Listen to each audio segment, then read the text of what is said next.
আজ তোমাদের জন্য নতুন একটা ভর্তার রেসিপি নিয়েছি। বথুয়া শাক দিয়ে টাকি মাছের ভর্তা। চলো শুরু করা যাক। শাকগুলা ভালো করে বেছে নিয়েছি। তারপরে একটা প্যান বসিয়ে দিলাম।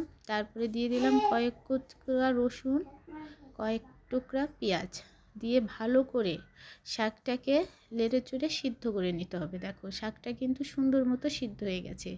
এদিকে কয়টা টাকির মাছ দিয়ে দিলাম। টাকি মাছগুলো ভালো করে ভেজে লাল লাল করে নিতে হবে। এখন চলে যাব সোজা পাটায়। নিয়ে নিলাম কয়টা শুকনো লঙ্কা, লবণ, তারপরে দিয়ে দিব সিদ্ধ করে রাখা শাকগুলা দিয়ে সুন্দর করে পাটায় বেটে নিতে হবে।